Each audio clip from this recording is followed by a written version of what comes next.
अभ्यासी YouTube channel में सभी मित्रों का स्वागत है। सभी वीडियो को मैंने दिन के हिसाब से बनाया है, तो आपको विनती है कि मेरी चैनल में प्लेलिस्ट में देखकर वीडियो को दिन के हिसाब से क्रम अनुसार ही देखें, तो ये विषय समझना आपके लिए आसान हो जाएगा। और चैनल को सब्सक्राइब और वीडियो को लाइक जरूर कर दे। चलिए तो विषय को आगे देखें। આ વિડીયોની અંદર ફંક્શનમાં આર્ગ્યુમેન્ટ પાસિંગ અને ડેટા જે છે એને કન્વર્ટ કરવાની રીત જે છે એને જોવા માંગીએ છીએ। તો આપણે 6 નંબરનું એક્ઝામ્પલ ચાલુ કરીએ। તો 6 નંબરના એક્ઝામ્પલની અંદર આપણે જોઈશું તો આ રીતનું આપણે જોવા મળે છે કન્વર્ટિંગ ડેટા ટાઈપ્સ માટે છે। તો હવે અહીંયા આપણે પહેલાં બોડીની અંદર આવી જઈએ। એની અંદર આપણે એક H1 લખ્યું છે કે sending value to the function. બીજી બાબત આપણે જોવા માંગીએ છીએ કે કન્વર્ટિંગ ડેટા ટાઈપ। ફોર્મ લીધેલું છે આપણે સ્લેશ ફોર્મ, એની અંદર આપણે ઇનપુટ ટાઈપ ટેક્સ્ટ લીધેલી છે જેની અંદર આપણે નંબર 1 નંબર 2 લીધેલું છે, આઈડી પણ નંબર 1 અને નંબર 2 લીધેલી છે।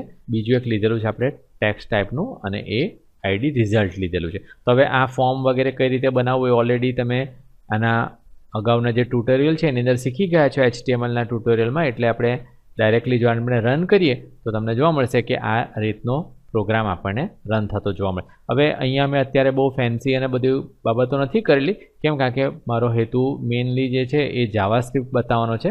ફોર્મ વગેરેનું જે સેટિંગ છે તમે આના આગળના ટ્યુટોરિયલની અંદર પણ શીખ્યા છો અને પછી જે ક્વેરી વગેરે આપણે જોઈશું તો એની અંદર પણ આપણે બધી વસ્તુ જોઈશું કે કઈ રીતે આપણે બધી વસ્તુને વધારે સારી રીતે ફોર્મેટ કરી શકીએ। પણ અત્યારે આપણે ફક્ત એની જે જાવાસ્ક્રિપ્ટની ફંક્શનાલિટી છે એ જોવા માંગીએ છીએ। તો આ આપણો પ્રોગ્રામ છે।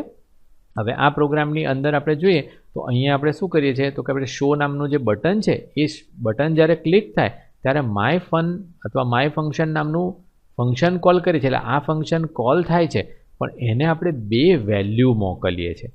અત્યાર સુધી આપણે જોયું કે આપણે ફક્ત ફંક્શન જ બોલાવતા હતા, એટલે આપણે આ રીતે કોઈ વેલ્યુ અહીંયાથી અહીંયા મોકલતા નહીં હતા। હવે આ આર્ગ્યુમેન્ટ પાસિંગનો આખો સબ્જેક્ટ છે કે જે આપણે એનસીસીની અંદર ઓલરેડી મેં ફંક્શનના ચેપ્ટરમાં બહુ સારી રીતે સમજાવેલું છે કે આર્ગ્યુમેન્ટ કઈ રીતે મોકલવા અને એના બધા જે રૂલ છે એ તો લાગુ પડે છે જ, એની ઉપરાંતની જે બાબતો છે એ આપણે અહીંયા જોવા માંગીએ છીએ। અહીંયા માય ફન નામનું ફંક્શન આપણે કોલ કરાવ્યું ને આપણે બે વેલ્યુ મોકલી, નંબર 1 ડોટ વેલ્યુ અને નંબર 2 ડોટ વેલ્યુ।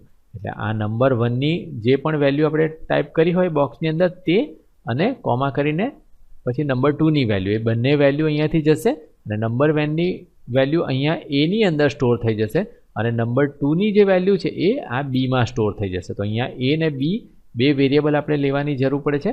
આમાં પણ એ જ રીત છે જે રીતે આપણે એનસીસીમાં કરીએ છીએ તે પ્રમાણે। પણ આર્ગ્યુમેન્ટ પાસિંગમાં આપણે એક વસ્તુ યાદ રાખવાની છે કે અહીંયા જે ડેટા ટાઈપનો વેલ્યુ આપણે મોકલીશું એ અહીંયા ઓટોમેટિકલી સ્ટોર થઈ જશે। એટલે અહીંયા આપણે આગળ ઇન્ટ કે એવું કંઈ લખી શકતા નથી। જો તમારે વાર કીવર્ડ લખવું હોય તો તમે લખી શકો, પણ આપણે અહીંયા ઇન્ટ કે ફ્લોટ વગેરે લખી શકતા નથી। કેમ? કારણ કે ડેટા ટાઈપ અહીંયા ડાયનેમિક ડેટા ટાઈપ છે અને એટલા માટે। તો પછી અહીંયા જો વેલ્યુ આપણે મોકલી છે તો આ એની અને બીની વેલ્યુ આના પ્રમાણે થતી હોય તો એને આપણે બદલવી હોય, કન્વર્ટ કરવી હોય તો આપણે કઈ રીતે કરી શકીએ તો એ અહીંયા આપણે જોવા માંગીએ છીએ। હવે આપણે પહેલાં આને એકવાર રન કરીએ અને પછી એને સમજીએ।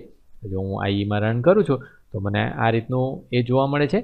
એની અંદર નંબર 1ની અંદર હું ધારો કે 10 લખું છું અને નંબર 2ની અંદર હું 20 લખું છું અને રિઝલ્ટની અંદર આપણે એ ક્લિક કરી શકીએ છીએ, પણ અહીંયા આપણે કશું લખી નથી શકતા। કેમ? કારણ કે અહીંયા આપણે તમે જોશો તો અહીંયા રીડ ઓનલી ઓટોમેટિકલી કરેલું છે એટલા માટે। એટલે રીડ ઓનલી કરી દીધું છે, ત્યાર પછી હું શો બટન પર ક્લિક કરીશ એટલે આ પ્રોગ્રામ ચાલશે, એને આ બોડીની અંદરથી આ બે વેલ્યુ અહીંયાથી અહીંયા સેન્ડ થશે। શો પર ક્લિક આપું છું તો મને તરત અહીંયા 10 20 જોવા મળે છે। જેવું આના અગાઉના પ્રોગ્રામની અંદર થતું હતું એવું અહીંયા આ જે એ ને બીની વેલ્યુ છે એ સ્ટ્રિંગમાં ગણવામાં આવે છે। કેમ સ્ટ્રિંગમાં ગણવામાં આવે છે? કારણ કે તમે અહીંયા જોશો તો નંબર 1 જે છે એની ટાઈપ છે એ ટેક્સ્ટ ટાઈપ છે। જો અહીંયા તમે નંબર ટાઈપ લીધી હોય તો પછી એ નંબરની અંદર થશે, પણ અહીંયા આપણે નંબર નથી લેતા, અહીંયા આપણે ટેક્સ્ટ લીધી છે। તો જો ટેક્સ્ટ લીધી હોય તો આ નંબર 1ની વેલ્યુ નંબર 2ની વેલ્યુ ટેક્સ્ટ થાય અને એટલા માટે આ સ્ટ્રિંગ હોવાને કારણે એ બંનેને ખાલી જોઈન કરે છે। તો પછી મારે એને બદલવી હોય તો કઈ રીતે હું બદલી શકું? એટલે મારે ઇન્ટીજરમાં બદલવી હોય તો મારે શું કરવાનું અને મારે ફ્લોટમાં બદલવી હોય તો શું કરવાનું? તો જો આપણે ઇન્ટીજરમાં બદલવી હોય તેની માટેનું બીજું ફંક્શન અહીંયા લખીને રાખેલું છે કે જે મેં ઓલરેડી કોમેન્ટ કરીને અત્યારે રાખેલું છે કે આપણે એને નથી વાપરવું। તો પહેલાં આપણે જોયું કે આ જે કોમેન્ટ છે મલ્ટીલાઇન કોમેન્ટ એનું આ જે એન્ડિંગ છે આપણે ઉચકીને આપણે અહીંયા મૂકી દઈશું કે જેથી આ આખું કોમેન્ટ થઈ જશે અને આ જે કોમેન્ટ છે એને આપણે ઉચકીને અહીંયા મૂકી દઈશું એટલે આ ખુલી જશે। હવે આ કમાન્ડ વપરાશે જ્યારે આ ફંક્શન કોલ થશે ત્યારે. તો હવે આપણે ફરી પાછું આને અહીંયા પહેલાં આને સેવ કરવાની જરૂર પડશે. આપણે આને સેવ કરીએ, ત્યાર પછી આપણે અહીંયા આવી જઈએ અને એને રિફ્રેશ કરીએ. હવે અહીંયા આપણે ફ્લોટ વેલ્યુ મોકલીએ છીએ 10.05 અને અહીંયા આપણે લખીએ 20.30. ધારો કે અને ત્યાર પછી હું શો પર ક્લિક આપું છું તો મને એકલો આન્સર 30 જોવા મળે છે. આ 0.5 અને 30 કાઢી નાખેલા જોવા મળે છે. કેમ? કારણ કે અહીંયા જ આપણે ફંક્શન વાપરેલું છે. એ કયા ફંક્શન વાપરેલા છે? તો કે આપણે પાર્સ ઇન્ટ નામનું ફંક્શન વાપરેલું છે. હવે પાર્સ ઇન્ટ ફંક્શન ઇન્ટીજરમાં કન્વર્ટ કરે છે. એટલે અહીંયાથી આપણે જે ટેક્સ્ટ વેલ્યુ મોકલે છે એટલે કે સ્ટ્રિંગ વેલ્યુ મોકલે છે એ સ્ટ્રિંગ વેલ્યુ અહીંયા જશે, એમાં સ્ટોર થશે અને એની વેલ્યુને ઇન્ટીજરમાં કન્વર્ટ કરે છે. ઇન્ટીજરમાં કન્વર્ટ કરવા માટે પાર્સ ઇન્ટ નામનું ફંક્શન છે.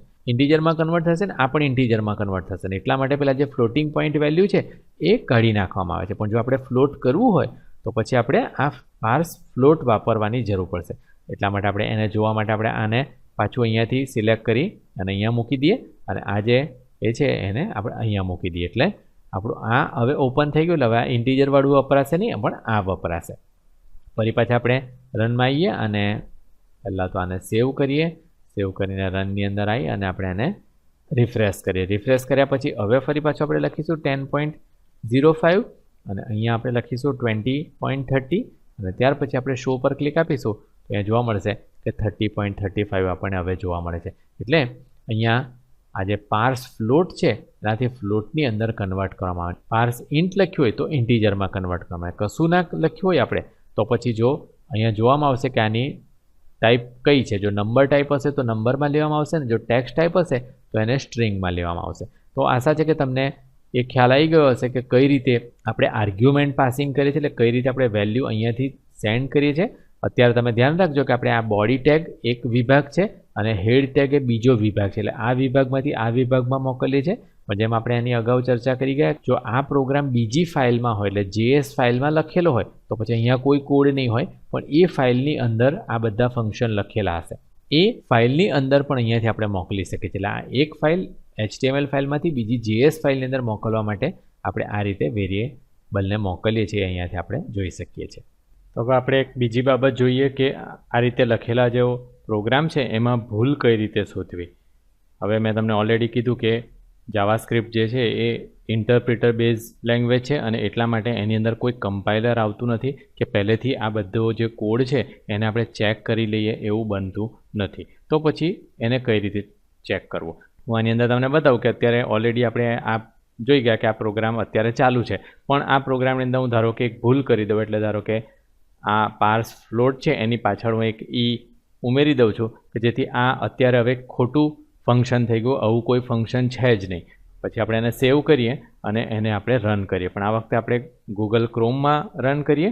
હવે જો તમે ગૂગલ ક્રોમમાં રન કરેલું જોશો તો તમને લાગશે કે કંઈ જ ફરક ના પડ્યો. આખું જે વેબ પેજ છે એ બરોબર લોડ થઈ ગયું. હવે અહીંયા હું જો ડેટા નાખું છું એટલે કે જેવી રીતે આપણે એન્ટર કરતા હતા 10 અને 20 જ આપણે એન્ટર કરી અને શો પર ક્લિક કરીશું તો અહીંયા જોવા મળે છે કે કશું જ થતું નથી અને કોઈ જવાબ પણ આવતો નથી. એટલે અહીંયા કશું બતાવવામાં નથી આવતું પણ ફંક્શનાલિટી ચાલતી નથી.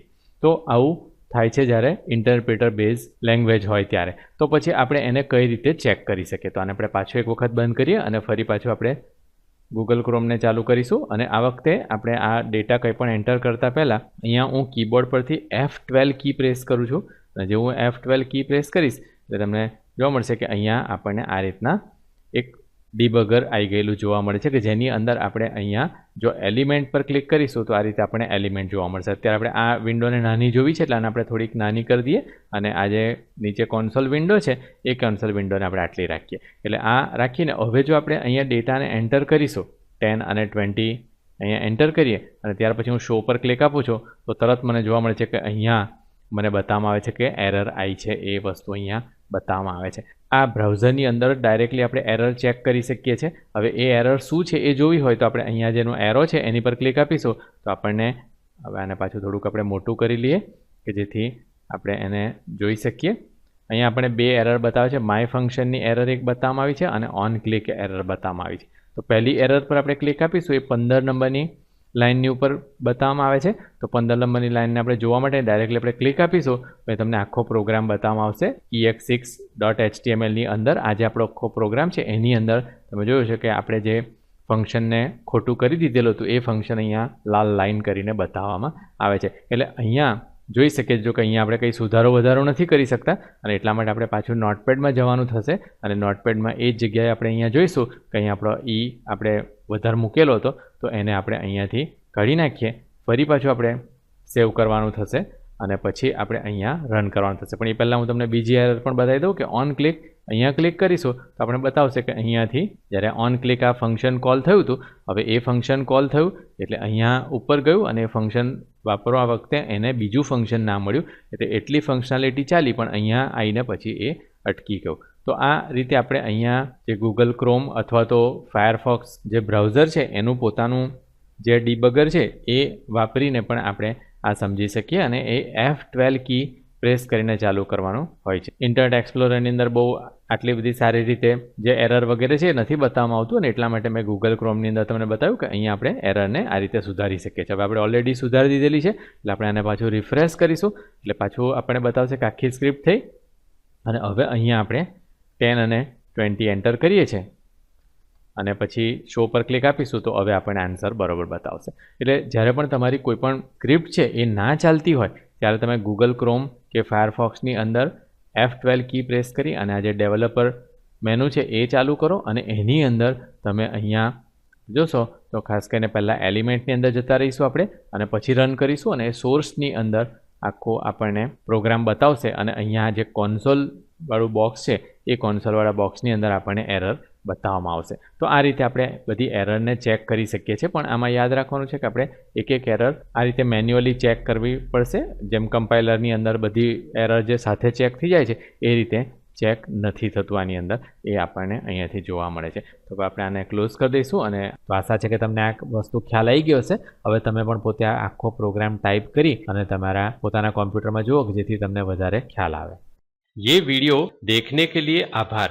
अगर आप कंप्यूटर के एकदम नए और एडवांस टॉपिक पर वीडियो देखना चाहते हैं तो ये वीडियो को लाइक करके चैनल को सब्सक्राइब कर लें. चैनल आगे बढ़ेगी तभी हम नए मुफ्त वीडियो अपलोड कर सकेंगे. आशा है कि आप लाइक, शेयर और सब्सक्राइब जरूर करेंगे. अगर आप ये वीडियो में इस्तेमाल होने वाली PDF फाइल व्हाट्सएप पर खरीदना चाहते हैं तो ये लिंक को देखें. वीडियो डिस्क्रिप्शन में भी ये लिंक दी है.